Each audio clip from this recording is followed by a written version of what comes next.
Good morning.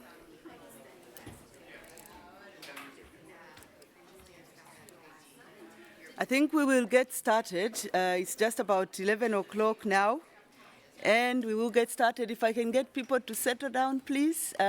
You need your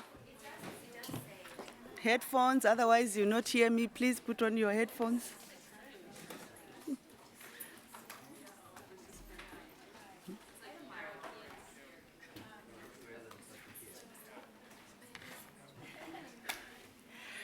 Right. Good morning, everybody. Is anybody online? Can somebody confirm for me whether there's somebody online or not yet? All right, we're expecting an online audience, and somebody will be monitoring that for us, but I think we have a good crowd in the room, so let's get started so we can stay on time. Somebody thumbs up to confirm that you're able to hear me okay? Thank you so much. So good morning again, and welcome to this session on enhancing water, sanitation, and hygiene in climate finance. And we'll be talking about lessons from the Financing Locally Led Climate Action, which is a program of the government of Kenya in collaboration with the World Bank, the German Development Bank, the Danish Embassy, the Dutch Embassy, and the Swedish Embassy in Kenya. Why are we talking about this subject today? We know that climate change has serious impacts on WASH in many countries, occasioning major losses when you have flood situations. And yet, WASH, when you look at climate finance activities, WASH gets very little money from climate finance. And so part of this session is asking that question: why are we doing so badly as a sector in attracting climate finance when we are really, in a way, at the top, at the front of that particular problem? But climate change also impacts communities directly, and I think we all know that increasingly it is the very poor in marginalized areas, rural areas, who suffer the most from the impacts of climate change. Are there processes that get them involved in assessing what those vulnerabilities are? And do they have a space to participate in determining what those solutions would be? And the FLoCCA program is trying to address some of that. And so we hope that this will provide a learning for those of us who are working in this space in different countries. Something else that is key, we've noticed that unless we have partnerships and collaboration, it will be very difficult to address this issue of climate change, and maybe for the water and sanitation sector even more than other sectors which are more visible, you know, from a climate change perspective. So really in the session today, we are hoping that we can begin to unravel some of these questions. We are not pretending we have all the answers, but we think we've started a conversation here, and we hope that listening to you, hearing some of what's going on across the world, in addition to the example of Kenya, we can jointly begin to address this climate finance issue in relation to WASH. So by way of introduction, I'm Barbara Kazimbaya Senkwe. I'm the Deputy Chief of Party for a USAID activity called WASHFIN, which is Water, Sanitation and Hygiene Finance, number 2, because we had a WASHFIN 1, which ended last year. And USAID has mandated us to work with different governments, water service providers in 10 countries across Africa, Asia, and Latin America to try and figure out how we can mobilize financing to the water sector, including climate finance, but also supporting the development or operation of climate resilient infrastructure. And that is something that you will also see coming out of this conversation this morning. So to discuss this topic today, we have done this session in collaboration with the World Bank, and they will also be speaking at this podium this morning. But to start us off, I would like to introduce Nancy Eslick. Thanks. She is the USAID's Global Water Coordinator, so she is responsible for the US government's water portfolio across the globe, and we are very delighted to have her here this morning. Nancy Nancy's studies were in environmental science with a focus on water resources management, but she has also worked on sanitation, among other subjects. She has been a USAID mission director, which means she's worked in different countries across the globe, and is really keen on addressing climate impacts on water security. And I would like Nancy to open the stage for us by telling us some of what the US government is thinking about climate change, and particularly as it relates to water and sanitation services. Nancy, the floor is yours. Thank you so much, Barbara, for the kind welcome. And good morning to everybody here, both online and in the room. It's a pleasure to be here. And thanks for really joining this important discussion on financing locally led climate action for water and sanitation. As I think probably everybody in this room already knows, the climate crisis is a water crisis. And climate change poses a significant threat to reliable, high-quality water services. We also know that water and sanitation services, in turn, pose a significant opportunity to strengthen climate adaptation to risks like floods and droughts, and to mitigate emissions along the way. Yet to meet this moment will require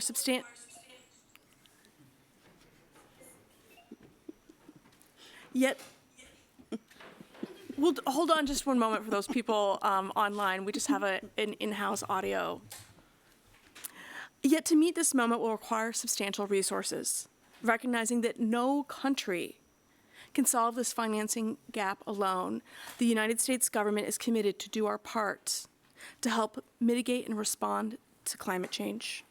For instance, in 2021, the United States government launched an impressive program called the President's Emergency Plan for Adaptation and Resilience.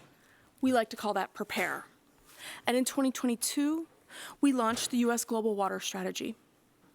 PREPARE is a whole of government, and I'm so honored to be joined this week at World Water Conference by many of my colleagues from the interagency, including the Environmental Protection Agency, the Bureau for Reclamation, and the Department of State, in developing countries to adapt and manage the impacts of climate change with a strong emphasis on locally led development for 500 million people globally. And the U.S. Global Water Strategy outlines our approach to build health, prosperity, stability, and resilience through investments in water security. As part of PREPARE and the U.S. Global Water Strategy, USAID seeks to mobilize $1 billion in public and private finance, specifically for climate-resilient water and sanitation services. Granted, this is a large sum of money, but really only a drop in the bucket in terms of need. Equally important to mobilizing finance is how we do so. At USAID, our administrator, Samantha Power, is prioritizing localization of our investments. For our climate-resilient water and sanitation investments, that means we'll look to partner with local governments, service providers, local NGOs, and local finance institutions. In the process of mobilizing finance against our PREPARE and Global Water Strategy targets, we will also look at novel ways of finance, such as climate finance, that should prioritize water and sanitation, given the benefit that investments in our sector pose to adaptation and mitigation. And where we are successful in locking in additional resources for climate-resilient water and sanitation services, we will look to disseminate this learning far and wide. Today's event is incredibly important for us to begin that sharing process. In the session today, we'll learn about how the government of Kenya, in partnership with development organizations such as USAID, has taken the lead in designing and rolling out a climate financing program that collaborates and communicates to define and propose solutions to climate challenges that matter the most to them. And what we're seeing is that in the water and sanitation, over and over again, These are regularly prioritized within the climate financing program, so there is much to learn. In closing, I'd like to acknowledge the leadership of the government of Kenya, of the World Bank, in partnering with USAID to sponsor this event today. And I'm grateful for our continued partnership, and I really look forward to see what we can achieve together. So thank you so much, and enjoy today's session. Thank you. Thank you so much, Nancy. You see me scanning the horizon there. I'm looking for Paul. He disappeared with the gadget that was making noise. Paul, are you in the room? I cannot see you. Okay, we will move on. So Paul is the co-moderator of this session, and I hope that we get him back once he has resolved his technology problems. But at this point, I would like to invite Jeff Goldberg, also from USAID, to come and have a chat with me about the WASH sector and why WASH should be understood as a climate change issue, and particularly to tell us a little bit more, I think, to build on what Nancy has shared in how USAID is thinking about climate finance for WASH. So I'm going to start off by sharing a little bit of what's been happening in Kenya, in the context of Kenya. So we know that climate variability and change continues to present significant challenges in many sectors of developing economies and has significant impact on water, sanitation, and hygiene services provision. Water and sanitation is truly climate sensitive. So climate change risk to WASH includes flooding, I think I'd mentioned this before, damage to water infrastructure, rise of sea level affecting water quality through salt intrusion, and resulting water scarcity. And I think in the case of Kenya, we are already experiencing a lot of this. So between 2008 and 2011, Kenya lost at least $770 million in water and sanitation sector due to climatic reasons related to flooding and droughts. So that's a lot of money for a poor country like Kenya. But further, during drought situations, water pumping and service delivery is affected by low water levels in hydropower systems. These climate events affect sustainability of service delivery by WASH service providers. It is therefore important for the WASH sector to be at the forefront of mitigating and adapting if we are to be successful in service delivery and meet the goal of universal access by 2030. So Jeff, I have a question for you. From USAID's analysis of global climate financing trends, is WASH adequately provided for? And if not, why? Well, thanks so much, Barbara. And I just want to start off by saying it's great to be here for World Water Week. Great to see folks in the room and online, and really excited for the week ahead. And I think this is just, I couldn't imagine a more critical conversation to be starting with. And to your question on the extent to which climate finance is going towards the water sector, we've spent a lot of time, as we have prioritized at USAID integrating and mainstreaming climate change across all of our work. And we've kind of had some sobering realizations that global evidence shows that less than 5% of climate finance is benefiting the WASH sector to date. And only 10% of climate finance writ large actually reaches local levels. So in the context of today's discussion about FLoCCA, and this is really at the tip of the spear in terms of the direction we need to be going, because really it's what we'll be discussing today is the exception rather than the norm, because very little climate finance is going to the water sector and even reaching the local levels at that. This is in the context of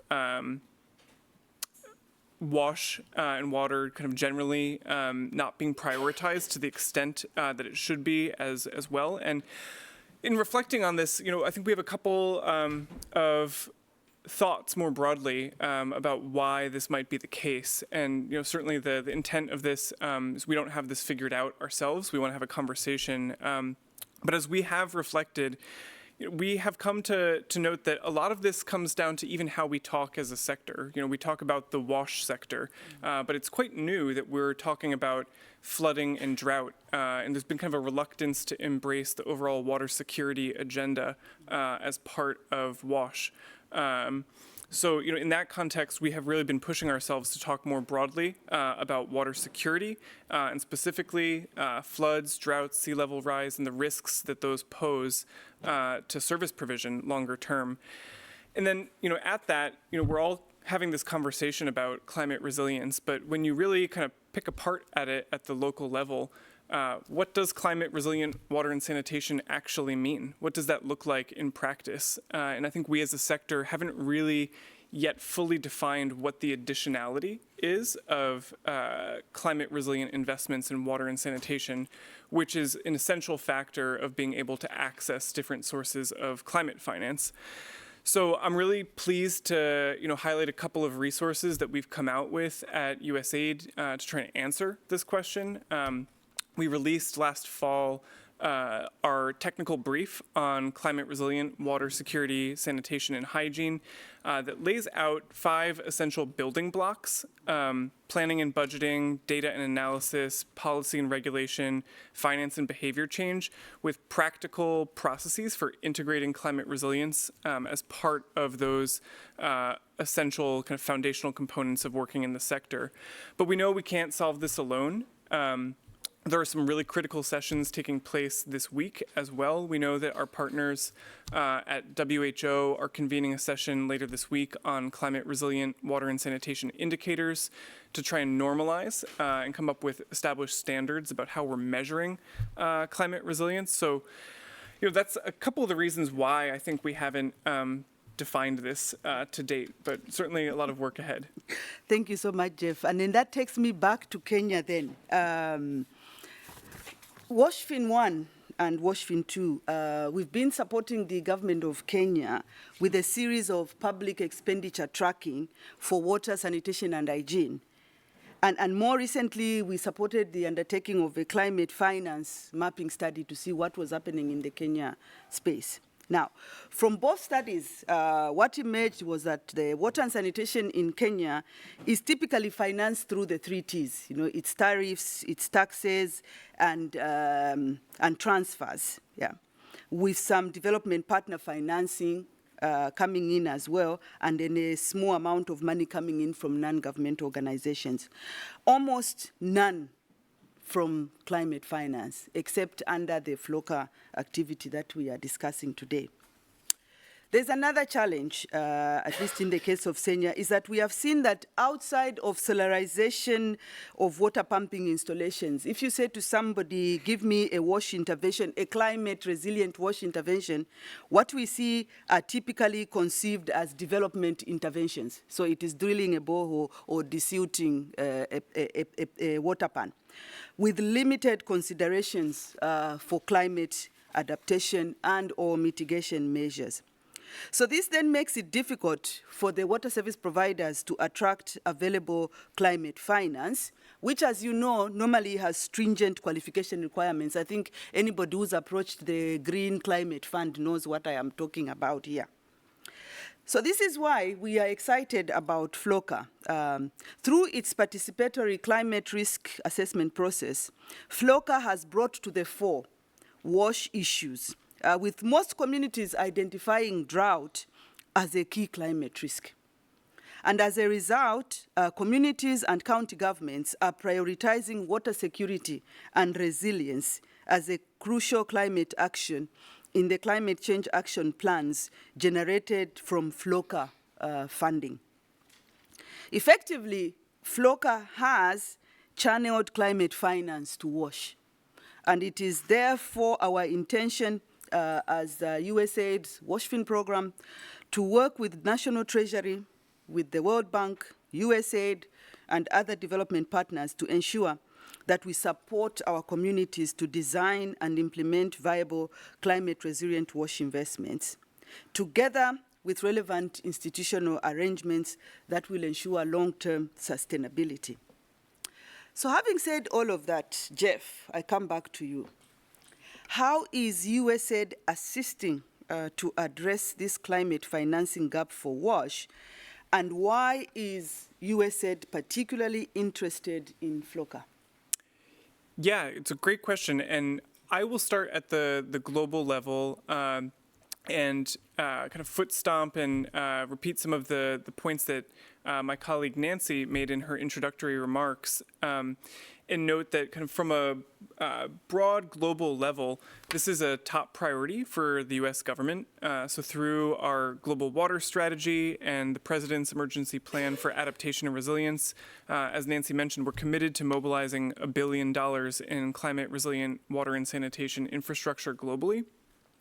But with that high-level target that's guiding our work, as I mentioned, there's a dearth of actual kind of fundable projects and pipeline when you get down to the local level. And so what really interests us in FLoCCA is that this is really the tip of the spear in terms of not only defining conceptually what leveraging climate finance is, but doing that in practice as well. And we think that not only will there be huge benefit in terms of mobilizing climate finance in Kenya through this, but that the experience can be replicated the world over too. So that's part of the reason why we are really proud to be working with all of the great partners here today to advance this. And really to note that the specific way that we are contributing to this is through our WashFin project. So we're providing technical assistance to the fund to make sure that it can effectively catalyze and prepare projects for climate financing. And to Barbara's point, we know that needs to look like more than just switching from diesel pumping to solarization, and really wanting to look at the full gamut of climate risks that utilities are facing. Kind of upstream water scarcity in the context of drought, and what specific actionable measures we can put in place, like payment for ecological services to sustain upstream water resources for utilities, and use that as the additionality to catalyze climate finance. So.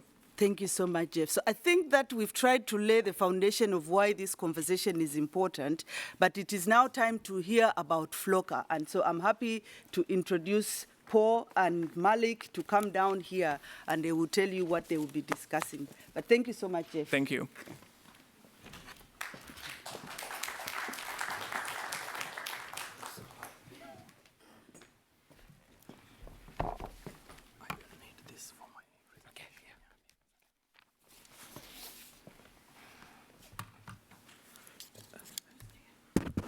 Okay, thank you very much, Barbara and Jeff. We really appreciate that introduction. My name is Paul Mbole. I'm a climate finance consultant with WashFin 2.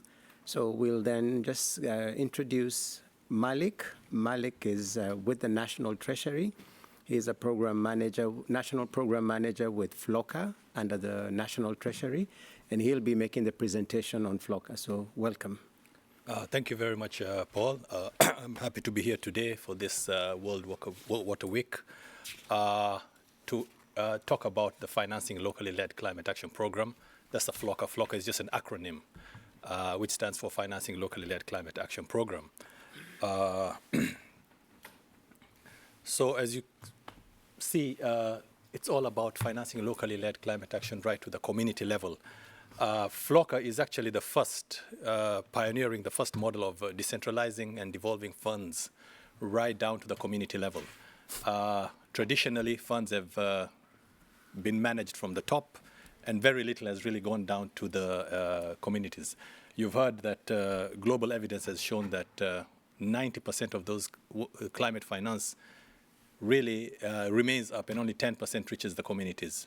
What FLoCCA is trying to do is invert that and have at least 90% or more get down to the communities, and leave the 10% for administering that process. So FLoCCA really emerged out of a pilot that was done in 5 counties that was supported by the World Bank. And it was so successful that the thought of replicating that to all the counties nationally came up, and that's where FLoCCA really started. So FLoCCA is leveraging on the governance system, or the devolved governance system. What we have is the national government, then we have the sub-national government, which comprises of the 47 counties in the country, and within those each of those 47 counties has got wards. So in total, we have about 1,450 wards in Kenya. So what FLoCCA is trying to do is decentralize the fund right down to the ward level to the communities. At the same time, it's a platform for multi-sector and multi-donor engagement to step up and translate Kenya's climate ambitions into action on the ground. So there are a lot of development partners that are coming to coalesce around the FLoCCA model. Sorry. So it is led by the National Treasury and Planning. You might ask, why is it not in the Ministry of Environment and it's being led by the National Treasury? This is all about climate finance, and that is why it is nested within the National Treasury and Planning. But we, in a very close collaboration with the Ministry of Environment through the Climate Change Directorate and other relevant ministries, departments and agencies within the government. FLoCCA is actually a bigger program. We have the government-led FLoCCA, which is a 10-year plan to raise 100 billion towards climate action. But what we have right now is the World Bank has already started with the commitment of 150 million to start the process, the 5-year program. And then we have government committing 80 million. Then we have Denmark, Sweden, and Netherlands contributing a total of 31.4 million towards the trust fund within the World Bank, managed by the World Bank. And then we have another 33.5 million, which is parallel but aligned funding from the KfW, that's the German Development Bank, targeting 16 counties in Western Kenya. These 16 counties were chosen because they are the bread basket of the country, mainly agricultural activities and interventions. So in total, so far we have 295 million funding available, and that pot, there's a lot of keen interest from other development partners wanting to come and join the FLoCCA program.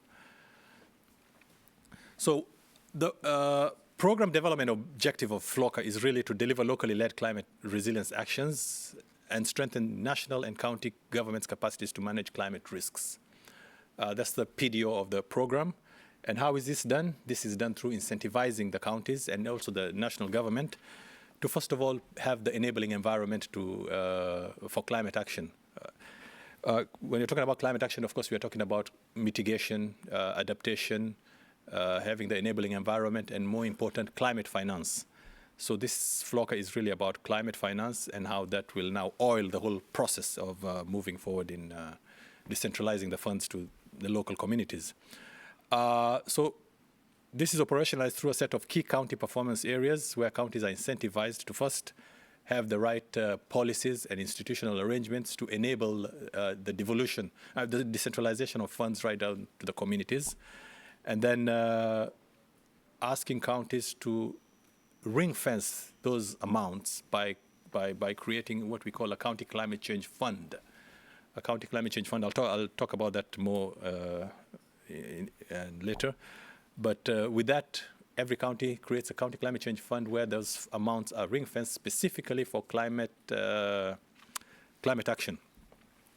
Then more important, FLoCCA is it's all about inclusive engagement through the participatory risk assessment and resilience planning. So it's a whole of government approach to engage everybody in terms of the planning and prioritizing both solutions and interventions. And this is very critical because we're talking about locally led. Who is better placed to really understand what the problems are, what the priorities are, what the interventions are, and what the solutions are? It is the communities. So this is why this what we call the PCRA, Participatory Climate Risk Assessment, is at the core of the FLoCCA program. At the national level, of course, we are trying to mainstream climate action within the budgetary process and development of the country. At the county, we have the county climate change action plans and the county integrated development plans. At the national level, we have the medium-term plans. We're trying to integrate that planning of climate action. And of course, increase county investment budgets that promote social resilience outcomes on the poor and the vulnerable.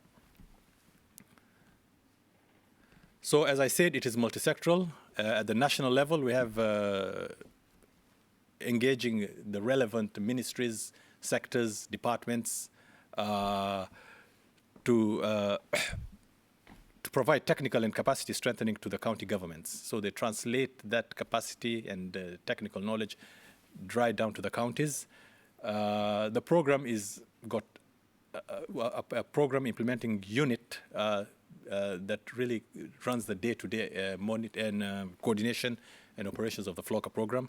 At the county level, it's led by the department in charge of climate change, working very closely with the county climate change coordination committee or planning committee. That's a structure we've created that really is composed of different sector leads from agriculture, energy, water, all those coming together at forming the county climate change planning committee.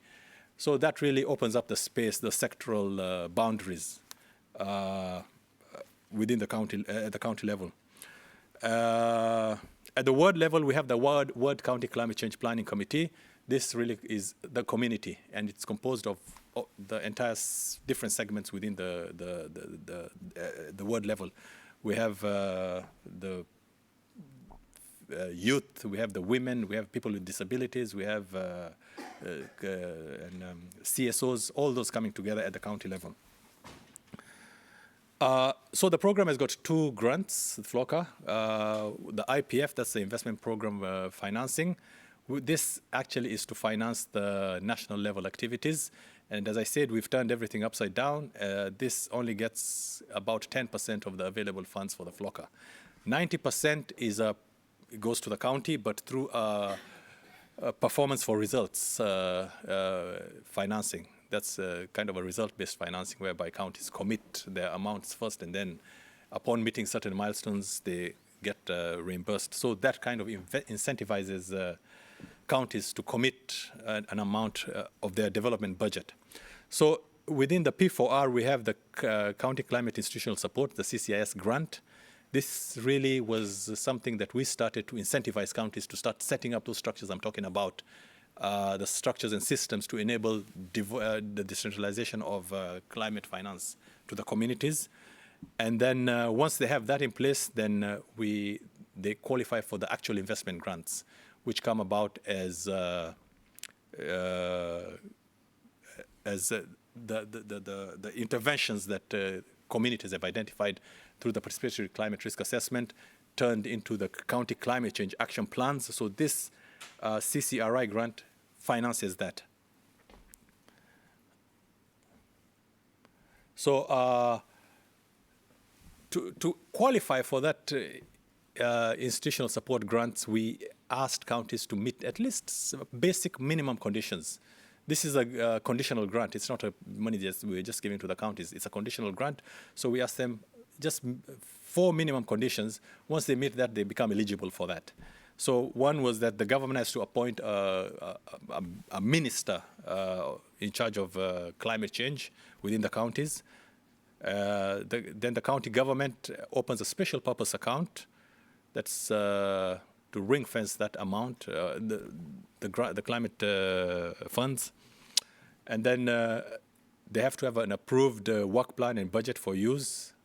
And then, of course, the governor has to sign a participatory agreement to come into the FLoCCA program. That's for the institutional support grant, just to set up the systems. But now to get the investment grants, the interventions, the County Climate Change Action Plan to be operationalized, they have to meet minimum performance conditions. One was they have to have an established climate change unit that is adequately staffed. They have to have a designated environmental and social focal point that can support that county climate change unit. Of course, FLoCCA is very keen on also supporting, social risk management and building social resilience. That's why that is a minimum condition. Then it has to, of course, conduct the PCRA process that I said is the core of the program. And then there has to be a rolling county climate change action plan. That's where now, that's what the amounts will finance. And then the county has to commit at least 1.5% of its development budget towards the county climate change fund. You see, that now ensures that this that 1.5% is guaranteed to go towards climate action. So once the county commits that, then and meets all these conditions, it becomes eligible to get the FLoCCA funds for investment. So the institutional support grant is about 100,000 per county for 3 years. But the investment grants are also, once they meet of course, the minimum access conditions and do their participatory and meet the minimum performance conditions, they qualify for the resilience grants, which is about an average 1.25 million per county. And then there's also, for the KFW that is focusing on agriculture, those counties will get an average of about 2 million. Of course, all counties, this money is not distributed equally to all the counties. There are certain variables we look at, the size of the county, the population, the poverty levels, quite a number of variables that kind of we use to calculate how much each county gets. So far, we have all the 45 counties have passed County Climate Change Acts. Before FLoCCA, we had only had 5. That's from 2016 when the Climate Change Act came into effect. We only had 5, but after 2021, when FLoCCA came into effect, we had the rest of the counties putting up those enabling environment through the County Climate Change Acts. We've disbursed the first amount of the institutional support grants. The second cycle has also been disbursed. Right now, we have the Office of the Auditor General doing independent assessment to ensure that counties have met the minimum performance conditions, and that is how from that counties will get the 1.25, which translates to about 137 million Kenya shillings. And then, of course, FLoCCA has already enhanced coordination amongst MDAs and development partners. There's a lot of interest, I said, of that coordination and working together towards locally led climate action. So this is the allocations counties have made from the development budget. This is the 45 counties towards climate action. Minimum is 1.5%. Some counties have allocated more, 2%. Some, like Bomet, there you can see 3.7%. Viga, 4.4%. These differences is that counties will also score well in the performance depending on how much they've also allocated. And that makes them eligible to get even more. It's like a bonus on top of what they were supposed to get in the investment grants. So this is a program, Participatory Climate Risk Assessment and Action Planning Model. It is at the core of FLoCCA, involves the communities. It's right down from the community level where participants and community consultation takes place, where they identify where the climate risks are and what the possible solutions could be. Then they come up with the county climate change action plans. That participatory process informs the county climate change action plans, which now that FLoCCA investment grant is going to fund.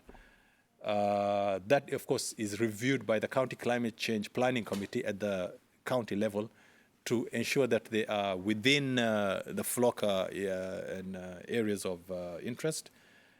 Because some counties, because they hear about FLoCCA grants, they might ask for something that's not even related to climate. Communities, you know, some might ask, oh, we want a church, you know, or build us a mortuary. That is not going to work. So that is, it's vetted at that level and refined. So this was part of one of the words where there were communities are asked to kind of do the boundaries and identify climate risks and the natural resource assets that they have. This was translated into GIS. This is identification of the hazards they face, the local response, the historical response going back even 30 years, and then the effectiveness of those responses. This is part of the, this is all done by the communities. So those grants really are, the indicative activities are for supporting the enabling environment, for strengthening the institutional frameworks to enable the locally led climate action, and then the actual investments in those the climate action plans. So basically, these are the areas that those grants can be used for: agriculture and livestock, water, and that's where the WASH component really comes in strong.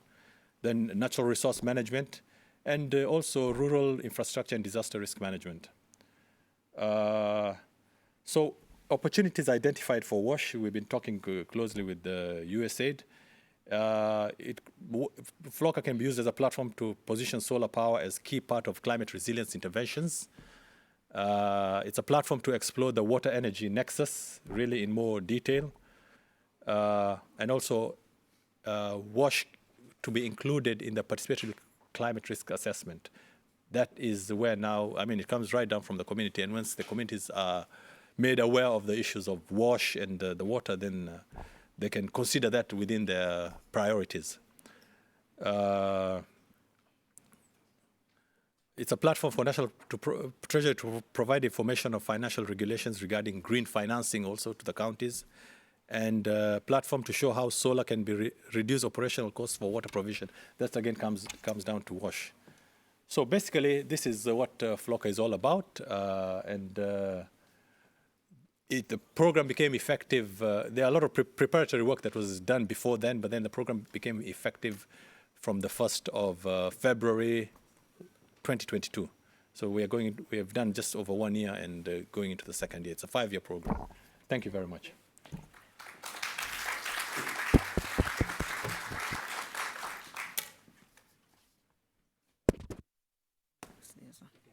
Thank you very much, Malik.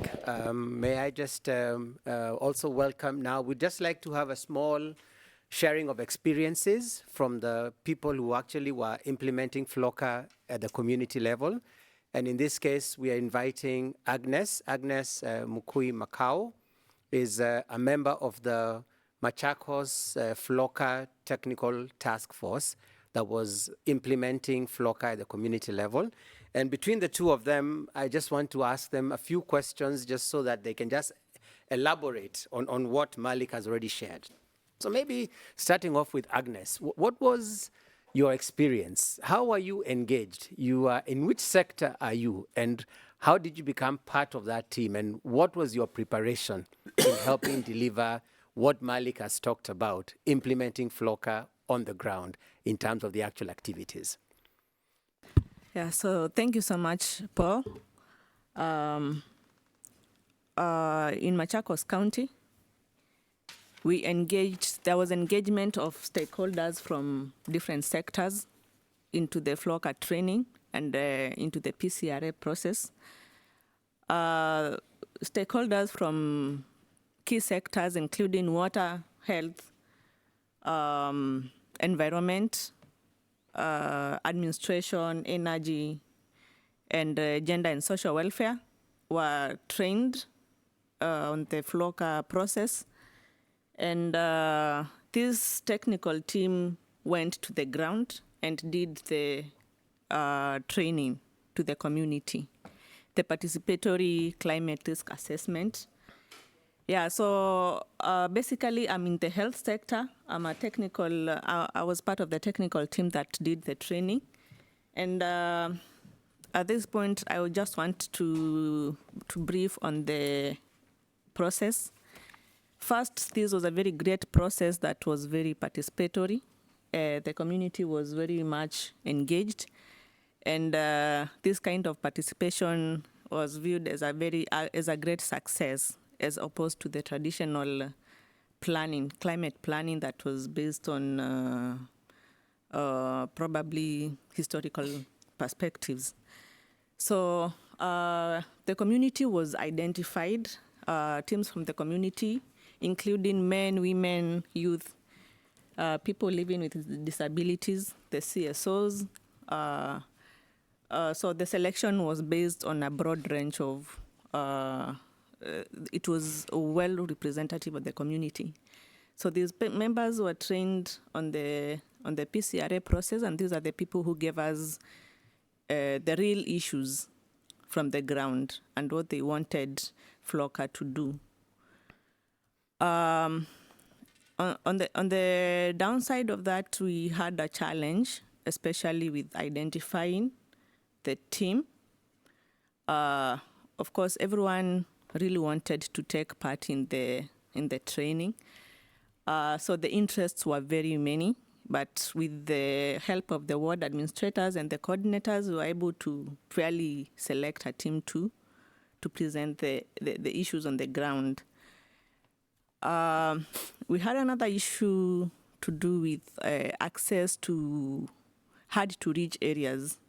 We had very poor networks, and this was basically occasioned by, like in a ward that we visited in Machakos, called Ndidhini. The road network was very poor, and this was occasioned by uncontrolled sand harvesting that led to damage to the roads. When it rains, there's a lot of damage. So that was an issue that we picked, and I would appeal to FLoCCA as we go on with the real water projects, climate projects. We need to look at some of these access issues such that they do not hinder the implementation of identified projects. So that was on the community side. Technically, we had issues with tailoring some of the issues identified by the community into climate smart indicators. For instance, the community, we explained to the community that this is a climate focused process. But then we find that their priorities are kind of different, like just like Malik talked about. We had people wanting to have hospitals built for them. And when you look at the ground cause of some of these priorities, they actually boil down to their climate associated. Because why would the population want hospitals built for them? There are issues to do with, there are rising cases of diseases that are probably the waterborne diseases. The diseases or conditions that are brought about by climate issues like malnutrition. So the community views these problems as their key issues that they want to be addressed. But when you look at the root cause, it is climate, it's caused by climate issues. Yeah, so. Okay. Okay. Yeah, so some of the issues identified from the ground, first, drought was a very recurring issue. Most of the, drought was identified in all the wards in Machakos as a key issue. We have also issues, we have environmental degradation issues with the uncontrolled mining, quarrying activities. We had areas where there are very big open holes as a result of mining activities, erosion as a result of sand harvesting. We had pollution into the rivers, especially because of poor agricultural practices. The silt goes into the rivers, and that messes up the resources. We also had issues to do with crop and animal pests and the diseases that was identified with climate change in weather. Of course, it led to some of these issues. And then lastly but not the least, we also had human diseases, as I explained before. And this was noted to emanate from water, sanitation, and hygiene issues. Cholera outbreaks have been rampant in areas of the county where we have inadequate water, and also malnutrition amongst the under 5-year-olds. So to cap it off, we had a very interesting and a nice opportunity and experience to get views from the community, and it's my hope that FLoCCA will implement some of the solutions and opportunities that we identified. The community was very receptive. They are ready for change. We have resources that can be utilized, idle resources. We have the county governments have put forth efforts to do boreholes and water pans and dams, but most of these have been rendered useless because there's been no proper sustainability mechanisms.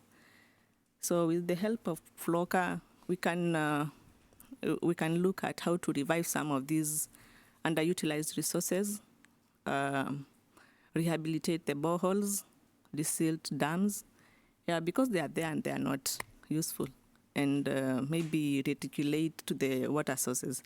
But this also brings a conversation on how to sustain this. The community needs to engage in a financing model to help to make these resources self-sustainable. Yeah, so thank you so much. All right, thank you. Thank you very much, Agnes. And maybe just building on that, and this is now to you, Malik, what do you see as the major challenge at a national level? And some example would be in terms of meeting the minimum access conditions. What were some of the dynamics, some of the issues you saw was as a national, from a national level, engaging with the respective counties? And what are some of the opportunities you also realized from a national level that you can leverage as FLoCCA to draw in more engagement and probably even support to the program? Thank you very much, Paul. At the national level, I mean, the FLoCCA, the model is it works at the national level and at the county level. We have relevant ministries, departments, and agencies who did not really have the capacity really to even translate their capacity support to the counties. So there was a gap, what they do and what the county do. So what FLoCCA did is try to bridge that, bring them together. We want to come with something called the County Delivery Support Plan, whereby at the national level, we ensure that support goes down to the counties. So for a ministry, for instance, the State Department of Water and Irrigation, what we are doing is we enhance their capacity to execute their mandate right down to the community level.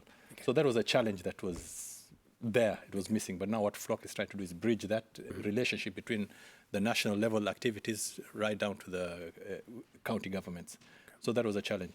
The other one was also even getting investing in the right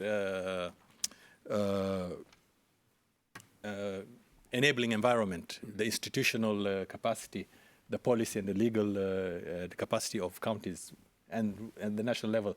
They were not speaking to one another. Okay. But now what we're trying to do is bring that together, harmonize so that they you create that enabling environment.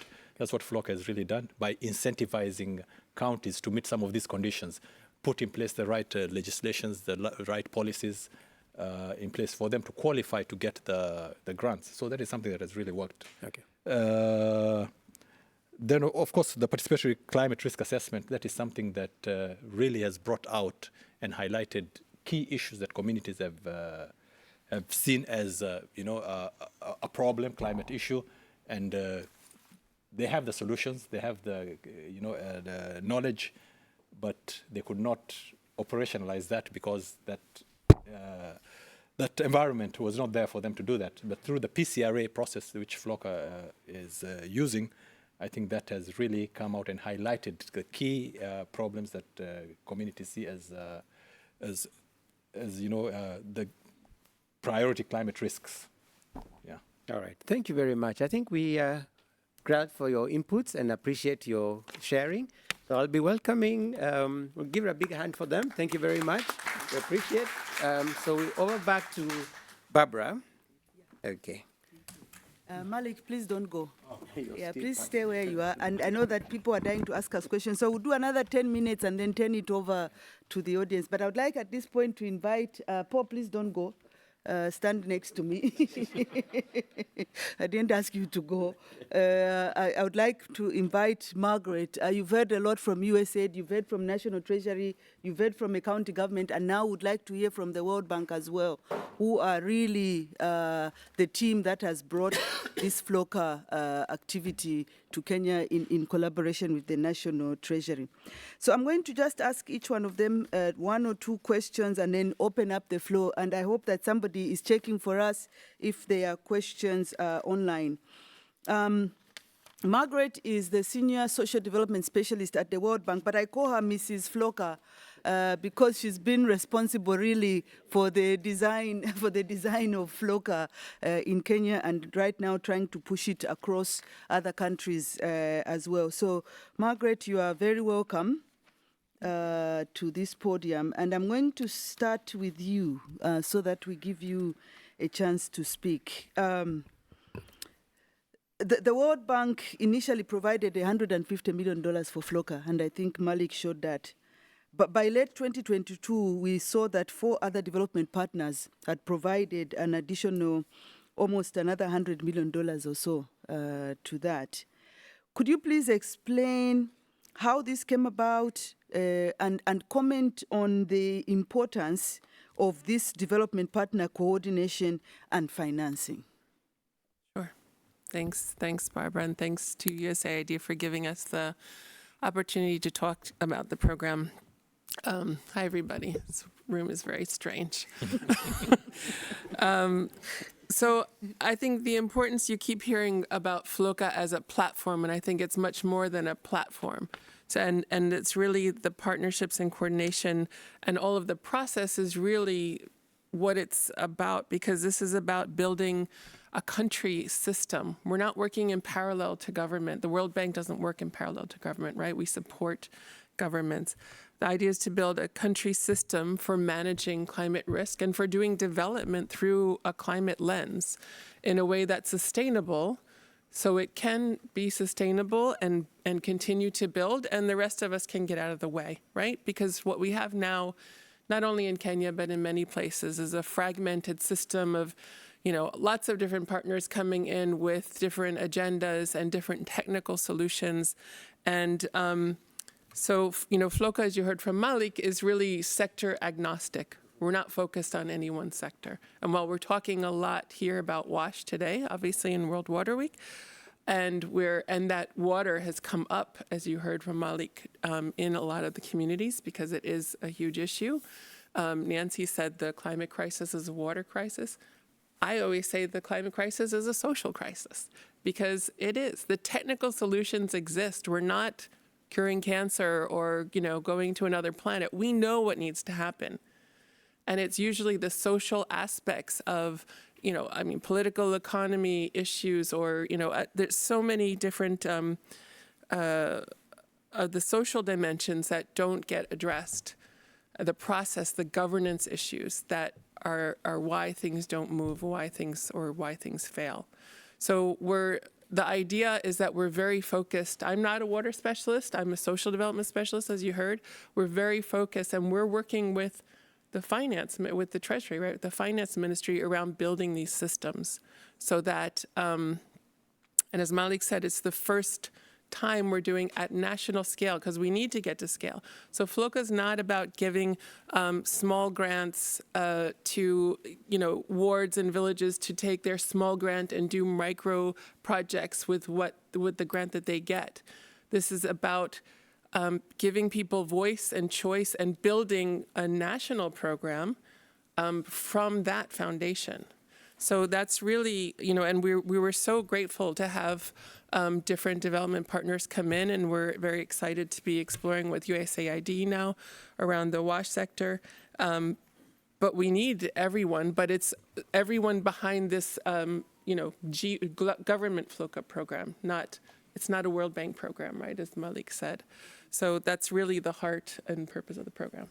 Thank you so much. And again, I do want to acknowledge that we have seen such openness, both at National Treasury and with the World Bank, for USAID to really partner with them around this issue. And building off of that, I wanted to bring in Paul. I'm going to put you a bit on the spot here because you are a consultant, and consultants can advise anybody and everybody. So I would like you to talk a little bit about the WASH in particular, since today we are focusing on WASH. Now, the government of Kenya has a number of facilities and programs, that provide financing for water schemes and sanitation. When you look at FLoCCA, what opportunities exist in Kenya, to better leverage funding available from these programs like the Water Sector Trust Fund and other programs that are ongoing in Kenya to complement FLoCCA's investments in climate WASH, in climate resilient WASH? Okay. Thank you, Barbara. I think for us, one thing that comes out very clearly is under the Water Services Trust Fund, there are provisions for resources which are targeting areas that have little access to WASH. And the fund has been established by government. They do have technical resources to support interventions in respective counties. One thing that we saw is that there's a kind of silo in terms of funding that is going into WASH under FLoCCA, and that they are doing in their development programming. So one of the things we want to see is that there's an opportunity to get better synergy, particularly when you see that the grant funding under FLoCCA can go and do boreholes, but the technical resources under the Water Services Trust Fund can complement and help design the specific WASH interventions so as to secure that counties have access to the right level of caliber of engineers, for instance, to help them do the design work and the feasibility studies to operationalize some of those WASH interventions. So one thing that is clear is that in as much as there's a lot of WASH-related investments going on within government, with FLoCCA acting almost like the base, we can now find ways to create greater synergies with all these other WASH investments so that they complement what has been prioritized under the climate risk assessments that were done at county level. Thank you so much. I remember that Malik's former boss, P.S. Muya, kept asking me this question, Barbara, what is a climate resilient WASH infrastructure? What does it look like? And I'm like, okay, I'm not quite sure, but I will find some clever people who know what that looks like. So this conversation about what are these designs, how do we get them done so that there's really climate resilience, I think is important. So I'm going to turn to Malik. Malik, as National Treasury, you have made tremendous progress, in attracting other development partners to finance the FLoCCA activities.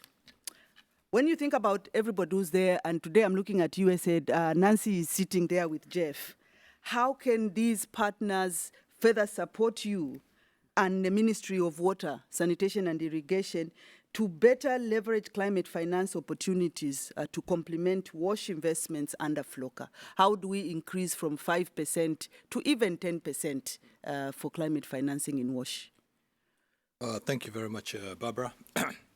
Well, FLoCCA, like I showed through the presentation and Margaret has also mentioned, is a whole of government approach and donors coming together and moving together.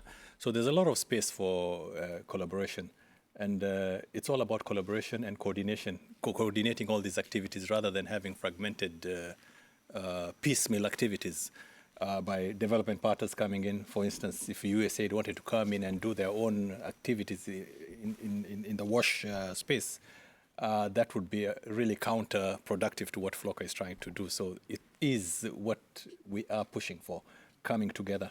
And the FLoCCA funds, according to the program appraisal document, is that 60% of that should go towards water, agriculture, and natural resource management. So, and water, of course, cuts across all this. When you're talking about agriculture, water is, is key. Forestry, natural resource management. So water is everywhere. So there is a lot of space. We have KFW, for instance, who've come specifically to focus on agricultural and food security. There could be a development partner who wants to focus specifically on WASH. They could come through that model of doing a parallel co-financing of the FLoCCA program to really strengthen and buttress the WASH aspect within the FLoCCA program. So there are a lot of opportunities, but all this, of course, is determined by what the communities want through the participatory climate risk assessment. Yeah. And the experience we've had so far through the PCRA is that it has really brought to the forefront the issues of water, water insecurity, and which really has shown is a priority in most of these counties. Yeah. Thank you so much. I'm going to turn to Paul before I end with Margaret on this one. So, Paul, you are working with WashFin too and leading our engagement in terms of providing technical assistance to further climate-proof the WASH investments identified by the communities under FLoCCA. Why, could you explain why, from a WashFin 2, USAID WashFin 2 perspective, this work is important, and how is this something that the government of Kenya should consider rolling out to other sectors targeted under FLoCCA? Because as Margaret said, FLoCCA is not about WASH, it's about everything else. Okay. Yeah, thank you very much, Barbara. I think for me, first and foremost, let me talk a little, just shed a light on the experience. Having worked with the counties to review some of the action plans that came out, it was very clear that what is being presented are development projects. So what they say is we want to dig more boreholes, we need to desilt more ponds, and they identify which ponds they are and what locations they want to engage on. The challenge with that is that the climate risk is arising out of what the question they need to ask is, why is the pond silted? It's about there's a lack of conservation activities upstream. Why has the borehole dried up? It was either because it was sited badly, or it has been overexploited through extraction, or that there's no sustainable mechanism on how to actually manage that asset. So part of what then comes out is that when the action plans are generated, you have a list of projects, it's a wish list of projects we would like to see. The question is, are they climate proofed? So what we see the WashFin input coming in to support is to help climate-proof the proposed interventions, so as to then tweak them to make sure that they indeed address the risk and also look into the sustainability aspects to it. So that's one side of the equation. And then the other part is, because all the issues that are being generated are somewhat related to climate. And as Agnes has shared, even what is happening in the health sector, there are elements that require that to be then climate-proofed. So what seems to be coming through was that you need to support the respective counties after they've generated the action plans to sharpen them so that they indeed become climate smart, that they actually are responding to the climate risk. And that is where the WashFin input, the TA input, is critical and invaluable. And in the experience that we've had working with Malik and the team, it is very clear that there is value added in helping further refine those project ideas into project designs that are then climate smart in terms of their risking. Thank you so much. You didn't talk there about leveraging more financing, but that's a conversation we can have as part of the open discussion, because like I said, we are a resource mobilizing program and we can never lose sight of that one. But I want to end this part with Margaret. Margaret, when everything we've discussed today, yesterday, what opportunities do you see for increasing climate finance flows to supplement or add on to what is already available under FLoCCA right now, especially for social services like WASH and health, where Nancy is coming from? Sorry, Agnes, not Nancy. I think I would say that as the approach grows and the capacity strengthens, it will attract more finance, right? We all had a conversation yesterday prior to this session about, as I said before, we're building this plane as we fly it, right?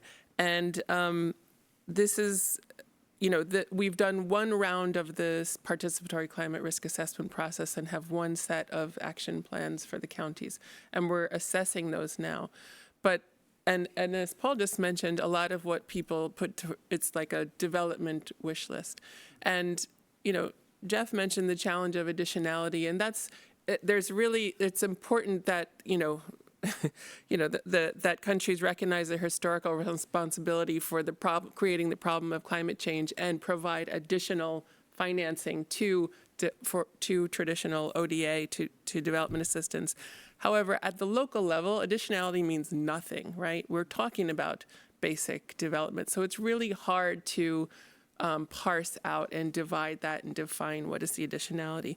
So we're not, that concerned. We want this to be, the important piece is that this is a conversation and an iterative process with communities around, because they know what's happening in their daily lives, whether they frame it as climate crisis or not.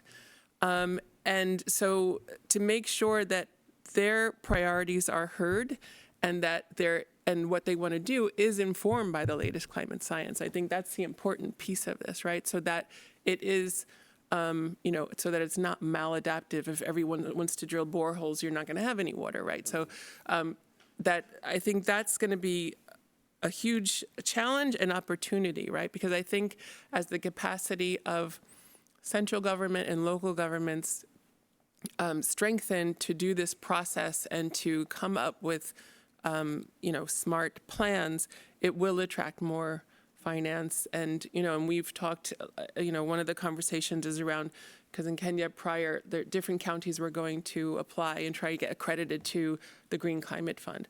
And that's just not very economical. It's not an easy process, I can tell you. And I'm sure many of you know that. But why not have just like the Council of Governors get accredited and just, sort of pool your efforts and things like that. So there's a lot of opportunities. Again, I just go back to building this national system that is, very much based on a bottom-up approach. And I think, the proof will be as it just builds, it will attract more. Thank you. Thank you so much. I have time for 2 questions from the audience. Yes, I see one, and the next one, oh God, now there are more. Okay, let's start with the first hand. I don't know if there's a mic. I'm not sure how this is working. Do we have a mic for the audience? How does it work? Just come down if you can, so we don't waste too much time. And is somebody checking, do I have any questions online? Okay, there's a mic coming your way. I saw another hand. I think you were next. Yeah, so we'll take those 2. Okay. Yep. Yeah, it's working. Yeah, it's on? Oh, I wasn't hearing. My question is basically, how does it relate to the county integrated development plans? Okay. Because we are doing a participatory development process of good quality, as I see, and also good controls, but that already exists. Mm-hmm. Yeah. So are we doing this only in order to attract international climate finance, because through the regular integrated development processes we can't hit the additionality? Mm-hmm. Or is there an added value for Kenya as a country to have 2, say it bluntly, parallel systems? Thank you. Very key question. And I'm seeing everybody here wants to answer you. So can we take the second question? My name is Antoinette Komen. I'm from SNV. I should have said that. Okay. Yeah.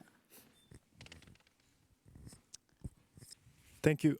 Just curious, you mentioned 5-year program. I'm just wondering early ideas for what will happen after that and how long term or what the evolution of it could look like. And we know this is quite an interesting model. Have you identified other countries or other places that you think could benefit from something similar, even if they're not in a devolved system? Can we know you, please? Sorry, Kid Dashwood, Aga Khan Foundation. Thank you so much. All right. All of you are dying to go. Who wants to answer? I know Malik, this is really, they're like your questions. Do you want to go first and then the 2 can supplement? Well, You said, how does this contribute to the CIDP process? I think that's my understanding. From the participatory climate risk assessment, of course, they come up with a report of the priority areas and interventions that would want. That is turned into a county climate change action plan. That is what now FLoCCA is going to fund. But of course, it has to be a county climate change action plan that is a rolling every year. So every year, counties have got the annual development plan, which they pull out of the county climate change action plan and fund. But ideally, this should feed into the 5-year CIDP process. So that is how we've set our this from the participatory climate risk assessment to the county climate change action plan to the CIDP. What was missing initially is that there was no participatory climate risk assessment between the action plans that counties were coming with and what was going into the CIDP. But now it is coming right down from the local level. So that is where the difference is from what was traditional and what FLoCCA is bringing in. Do you want to attempt the second question? Because I think that's yours as well. Where do we go after the 290 million?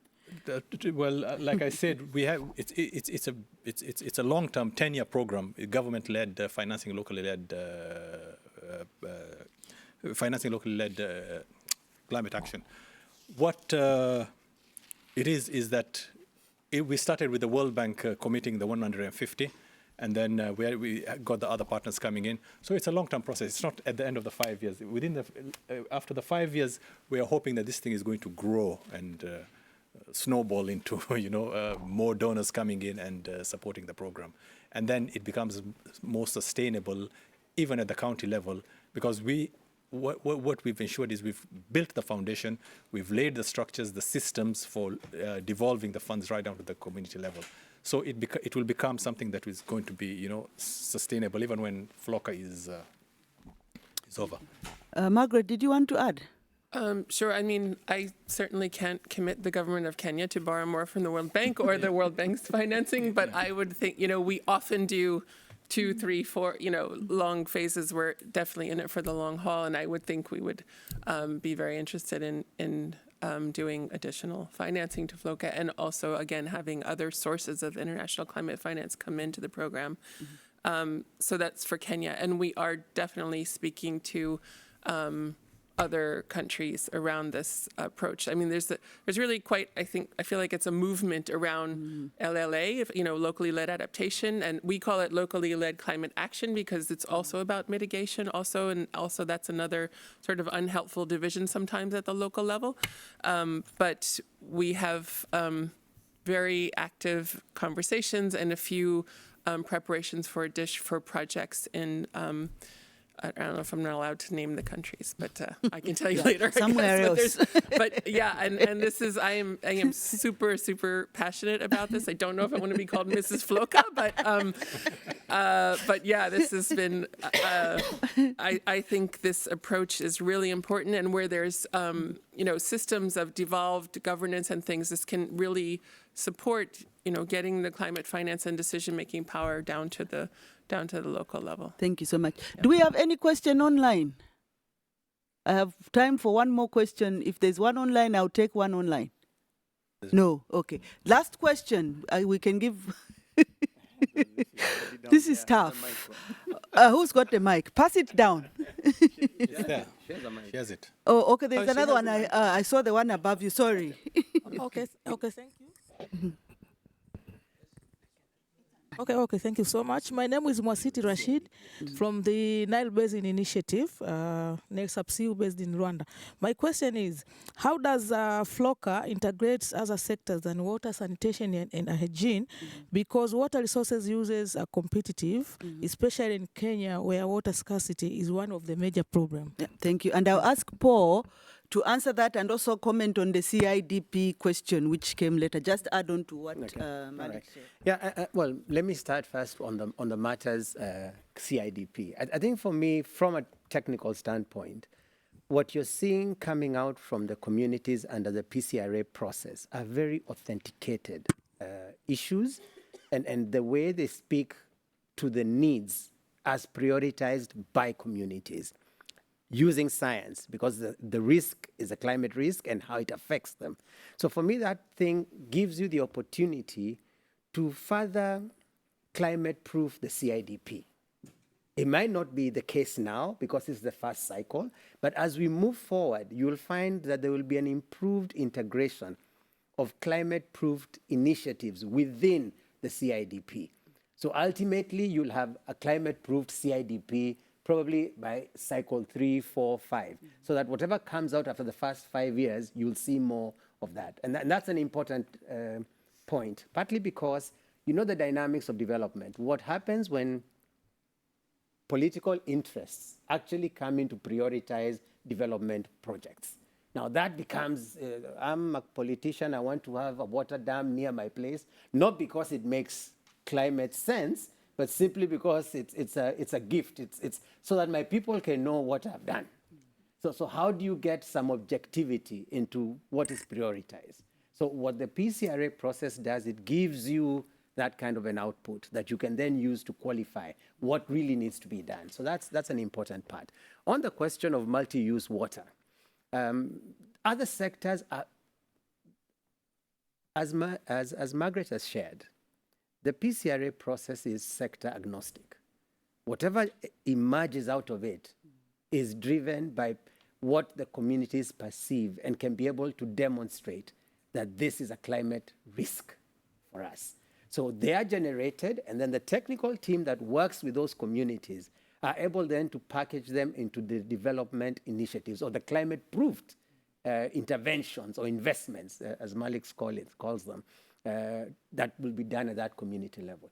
How that then relates to all these issues is that water is a priority in all those issues. Now, how you manage that within the context of water scarcity in Kenya. Remember, rain still comes. It's maybe scarce, it may be the frequency, sometimes it's intense in a very short period, or it can stay out for a long period. The question is, how do you manage the water within that period, that when you have it, and how do you store it, and how do you manage it for the respective uses? What we are seeing, and what was coming out from the communities, when they say desilting of a pan, it is because of soil erosion upstream. So if you invest in conservation measures upstream, you then secure water quality and the use of the asset downstream. All right? Thank you so much. Thank you so much. So this is an ongoing conversation. I'm determined that we will finish on time. But just to say, we are here.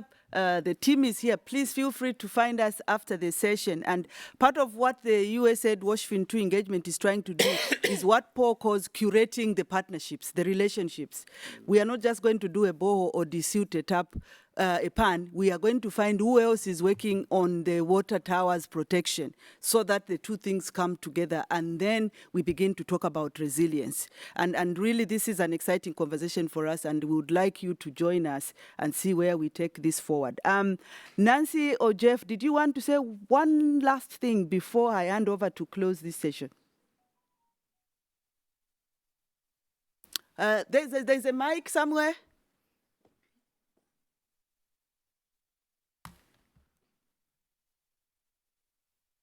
And Malik, start preparing your closing remarks. That's what I was Yeah, thanks, Barbara. I mean, I'll be super brief. I just,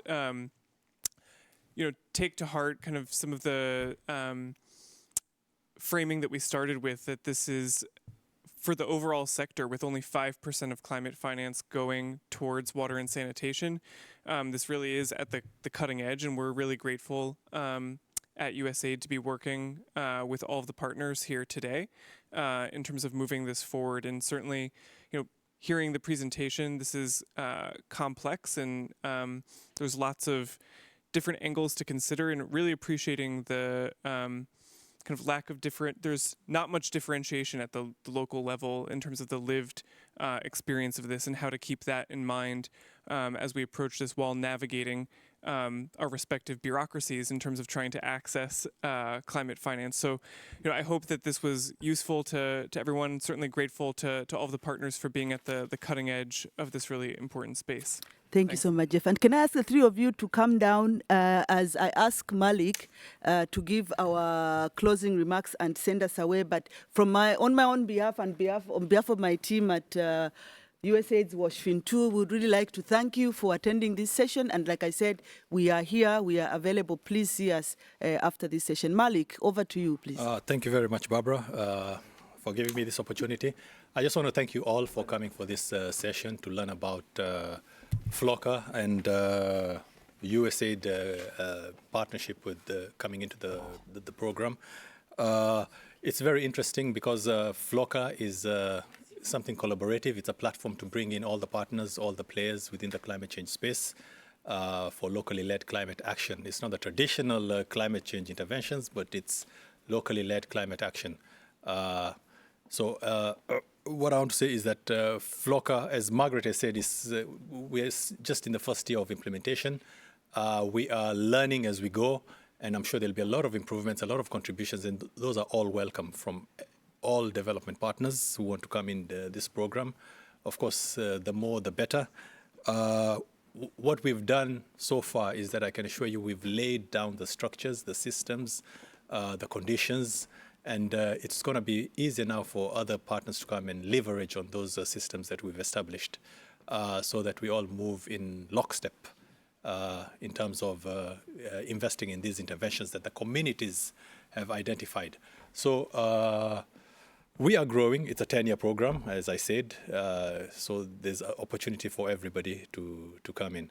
So with that, I think I just want to thank you and thank my colleagues here for making this a worthwhile discussion. But we're still available out there, and if you need any clarification or further questions, we'll be available. With that, thank you very much, and God bless us all. Thank you. Thank you.